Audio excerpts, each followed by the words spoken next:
Hi friends, welcome to 3 days 3 topics. இன்னைக்கு நம்ம 6 useful kitchen tips தான் வந்து பார்க்க போறோம். வாங்க வீடியோக்குள்ள போய் ஒரு டிப்பா என்ன அப்படின்றத பார்க்கலாம்.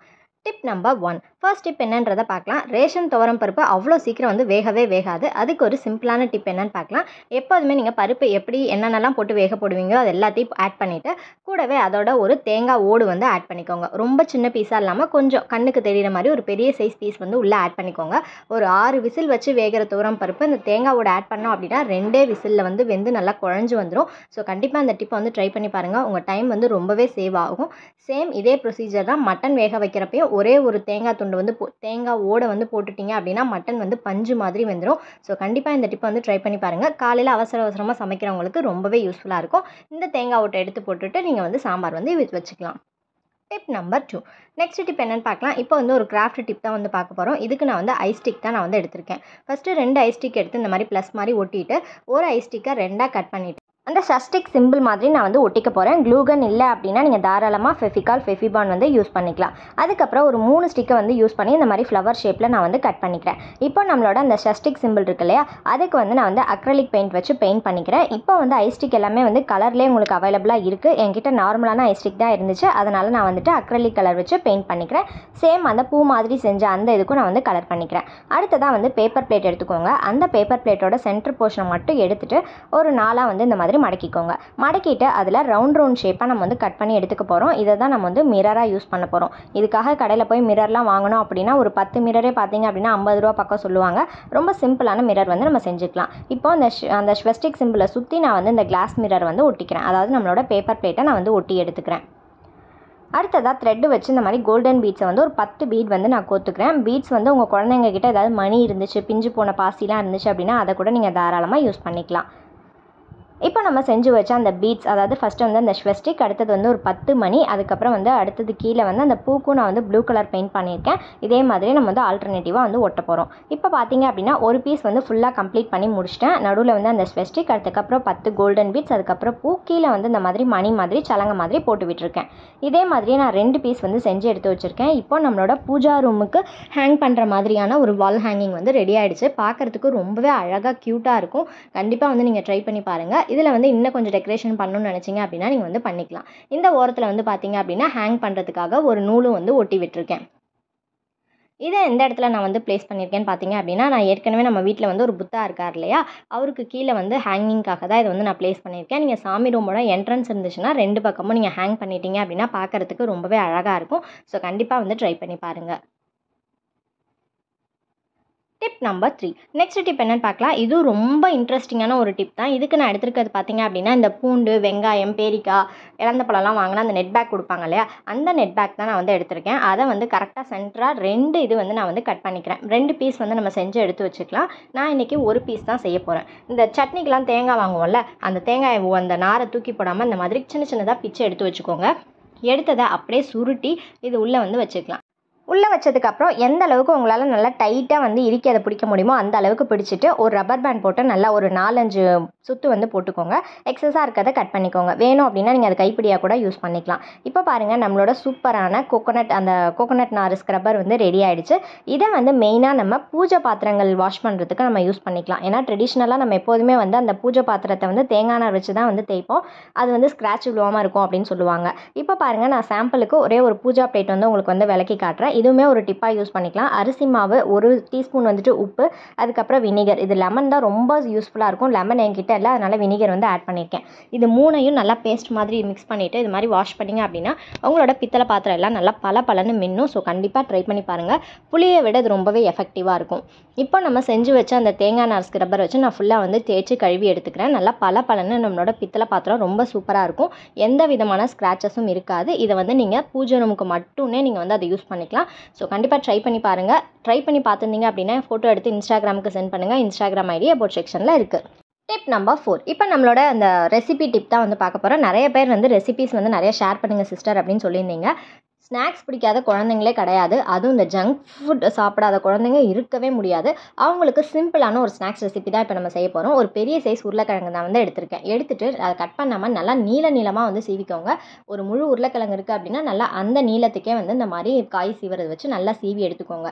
இப்போது சீவினதில் ஒரு 2 சொம்பு அளவுக்கு தண்ணி எடுத்து அது மேலே கவுத்தி அது ஒரு 5 நிமிஷம் அப்படியே வந்து ஊற வச்சுருங்க. அதில் இருக்கிற ஸ்டார்ச் கண்டென்ட்லாம் போயிடுச்சு அப்படின்னா நமக்கு நல்லா கிறிஸ்பியாக இருக்கும்.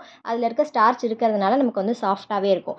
இப்போ ஒரு 5 நிமிஷம் ஊறினதுக்கப்புறம் நல்லா பிழிஞ்சிட்டு மறுபடியும் ஒரு சொம்பு தண்ணி எடுத்து ஊற்றி நல்லா வந்து வாஷ் பண்ணிவிட்டு ஒரு சுத்தமான ஒரு காட்டன் டவல் வச்சு இந்த மாதிரி காய போட்டுருங்க. ஒரு 10 நிமிஷம் வந்து காய போட்டிங்க அப்படின்னா அது வந்து நல்லா தண்ணியெல்லாம் அப்சர்வ் பண்ணிவிட்டு நல்லா சூப்பராக நமக்கு உதிரியாக பூ மாதிரி கிடைக்கும். இப்போ பார்த்தீங்க அப்படின்னா நமக்கு பூ மாதிரியான உருளைக்கிழங்கு வந்து ரெடி ஆகிடுச்சு. அப்படியே இது காஞ்சிட்டு இருக்கிற டைமில் இந்த பக்கம் எண்ணெயை சூடு பண்ணி அப்படியே பொல மலைச்சாரல் மாதிரி தூவி விடுங்க. தூவி விட்டுட்டு நல்லா கோல்டன் ப்ரௌன் ஆனதுக்கப்புறம் இதை வந்து எடுத்து ஒரு பவுலில் வந்து ட்ரான்ஸ்ஃபர் பண்ணிக்கலாம். சப்போஸ் உங்களுக்கு எண்ணெய் அதிகமாக இழுக்கிற மாதிரி இருந்துச்சு அப்படின்னா இது மேலே லைட்டாக அரிசி மாவை வந்து ஸ்ப்ரிங்கிள் பண்ணிவிட்டு அதுக்கப்புறம் நீங்கள் வந்து எண்ணெயில் போடலாம். நான் வந்து இன்றைக்கி அரிசி மாவெல்லாம் போடலை. இதே மாதிரி நான் வந்துட்டு பேட்சாக போட்டு எடுத்துக்கிறேன். அடுத்தது உங்ககிட்ட இருக்கிற ட்ரை ஃப்ரூட்ஸ் என்னென்னலாம் இருக்கோ நீங்கள் ஆட் பண்ணிக்கலாம். நான் இன்றைக்கி முந்திரி, திராட்சை, பாதாம் பருப்பு வந்து ஆட் பண்ணியிருக்கேன். இப்போ நல்லா ஒரு பவுல் எடுத்து அந்த பவுலில் நம்மளோட மிக்சரை வந்து போட்டுட்டு அதுக்கப்புறம் நம்ம ஃப்ரை பண்ணி வச்ச முந்திரி, பாதாம், பிஸ்தா எல்லாத்தையும் போட்டுட்டு இப்போ தான் கதையோட முக்கியமான பகுதிக்கு வந்திருக்கோம். பவுடர் சுகர் வந்து ஆட் பண்ணிக்கணும். மிக்சியில் வந்து சுகரை வந்து பவுடர் பண்ணி வச்சுக்கோங்க. உங்கள் குழந்தைங்க எந்த அளவுக்கு ஸ்வீட் சாப்பிட்டாங்களோ அந்த அளவுக்கு பவுடர் வந்து ஆட் பண்ணிக்கோங்க.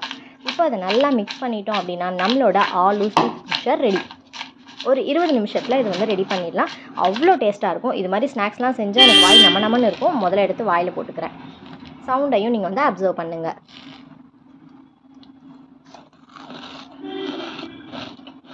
இந்த மாதிரி ஸ்நாக்ஸ்லாம் ஒரு வாய் சாப்பிட்டா நம்ம வாய் வந்து சரிப்பட்டு வராது. அதனால் இன்னொரு கைப்பிடி எடுத்து மறுபடியும் அதை எடுத்து வாயில் போட்டுக்கிறேன்.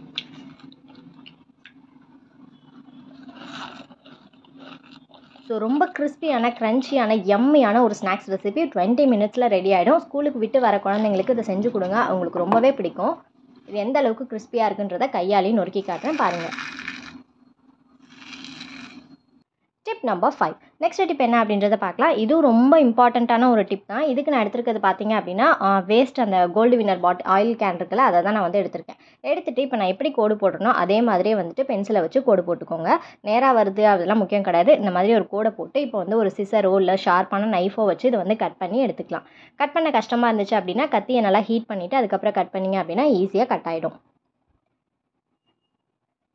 இப்போ நான் வந்து கட் பண்ணி எடுத்துக்கிறேன். இது வந்து பழங்காலத்து ஆயில் கேன் அப்படின்னு தான் சொல்லணும். ஏன்னா உள்ளே அவ்வளோ பிசுன்னு இருந்துச்சு. அது எல்லாத்தையும் நல்லா க்ளீன் பண்ணி வாஷ் பண்ணி எடுத்துகிட்டு வந்துட்டேன். இப்போது இது மாதிரி விளிம்பு இருக்கிற மாதிரி பார்த்துக்கோங்க. இப்போ அதை பேக் சைட் திருப்பிட்டு 2 ஹோல் வந்து நான் வந்து போட்டுக்கிறேன். இப்போ நான் ஏற்கனவே பார்த்தீங்க அப்படின்னா ஒரு மெட்டல் பேங்கில் இந்த மாதிரி கட் பண்ணி எடுத்து வச்சுருக்கேன். இது நான் ஏற்கனவே யூஸ் பண்ண மாப்போட ஸ்டிக். அந்த ஸ்டிக்கை தான் நான் வந்து யூஸ் பண்ண போகிறேன். அந்த 2 ஹோலுக்கும் நடுவில் இந்த மாப் ஸ்டிக் வர மாதிரி பார்த்துட்டு நம்ம கட் பண்ணி வச்ச அந்த மெட்டல் பேங்கில் இந்த ஹோல்குள்ளே இன்சர்ட் பண்ண போகிறோம். சப்போஸ் உங்ககிட்ட மாப் ஸ்டிக் இல்லை அப்படின்னா பிவிசி பைப் இருந்ததுன்னா அது எவ்வளோ ஹைட்டுக்கு இருக்கோ அவ்வளோ ஹைட்டுக்கு நீங்கள் வந்து யூஸ் பண்ணிக்கலாம். இல்லை அப்படின்னா மூங்கில் குச்சி இல்லை இந்த மாதிரி குச்சி ஏதாவது வச்சுருந்தீங்க அப்படின்னா அதை கூட நீங்கள் தாராளமாக யூஸ் பண்ணிக்கலாம். இப்போது அந்த ஹோல்குள்ளே விட்டு இந்த வலையில் வந்து ஜஸ்ட் ரொம்ப டைட்டாலாம் போடக்கூடாது. அது வந்து நமக்கு ஃப்ளெக்சிபிளாக வளையணும். அதனால் ஜஸ்ட் இந்த பக்கமும் அழுத்தி விட்டுட்டிங்க அப்படின்னா மட்டும் போதும். இந்த அளவுக்கு உங்களுக்கு ஃப்ளெக்சிபிளாக இருக்கணும். இப்போ இது ஓரமாக இருக்கட்டும்.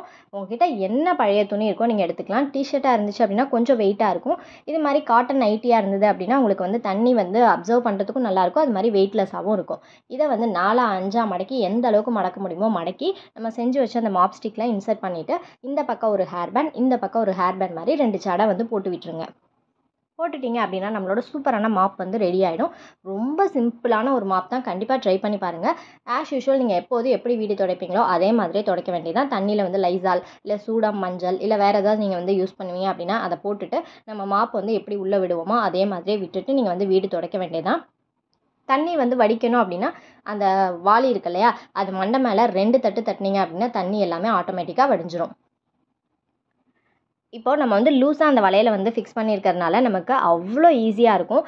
மூளை முடுக்கு அந்த விளம்பரத்துலலாம் வரும்ல, அந்த மூலையில் துடைக்க இவ்வளோ இந்த மூலையில் துடைக்க இவ்வளோ அப்படின்லாம் கிடையாது. அழகாக ஷோபாக்குள்ளெல்லாம் விட்டீங்க அப்படின்னா உங்களுக்கு சூப்பராக வந்துடும். நல்லா ஃப்ளெக்சிபிளான ஒரு இது தான். டஸ்ட்லாம் பார்த்தீங்க அப்படின்னா இந்த மாதிரி ஓரத்துலலாம் கலெக்ட் ஆகிருக்கும். மறுபடியும் நல்லா அந்த வந்து உள்ளே விட்டு வாஷ் பண்ணிவிட்டு நீங்கள் வந்து துடைக்கலாம். இது வந்து ஃப்ளோர் க்ளீனிங்க்கு மட்டும் இல்லாமல் நீங்கள் வந்து சப்போஸ் ஃபேன் துடைக்கணும், ஃபேனை க்ளீன் பண்ணணும் அப்படின்னு நினச்சிங்கன்னா தாராளமாக ஃபேன் க்ளீன் பண்ணலாம். ஃப்ரிட்ஜை வந்து துடைக்கணும் அப்படின்னு நினச்சிங்கன்னா ஜஸ்ட் மேலேருந்து சைன்னு கீழே ஒரு இழுப்பு அது மாதிரி இழுத்தீங்க அப்படின்னா ஃப்ரிட்ஜையும் நீங்கள் க்ளீன் பண்ணிக்கலாம். அதுக்கப்புறம் பார்த்தீங்க அப்படின்னா பீரோ, ட்ரெஸ்ஸிங் டேபிள், கண்ணாடி, கதவு, பாத்ரூம் டோரு இது மாதிரிலாம் துடைக்கணும் அப்படின்னா நீங்கள் வந்து துடைச்சிக்கலாம். ஸோ ரொம்ப சிம்பிளான ஒரு மாப் தான். அதிகமாக காசு போட்டு கடையில் வாங்கணும் அப்படின்ற அவசியம் கிடையாது. இதை க்ளீன் பண்ணணுன்னா 2 ஜடையும் கழட்டி விட்டுட்டு அந்த துணியை மட்டும் எடுத்து நல்லா துவைச்சி வெயிலில் காய வச்சிட்டிங்க அப்படின்னா எப்போல்லாம் உங்களுக்கு தேவைப்படுதோ அப்போல்லாம் யூஸ் பண்ணிக்கலாம். இந்த டிப் உங்கள் எல்லாருக்குமே பிடிச்சிருக்கும் அப்படின்னு நினைக்கிறேன். எந்த டிப் பிடிச்சிருக்கு அப்படின்றத டிப் நம்பரோட கீழே கமெண்ட்டில் சொல்லுங்கள். இன்னொரு வீடியோவில் மீட் பண்ணலாம். தேங்க்ஸ் ஃபார் வாட்சிங்.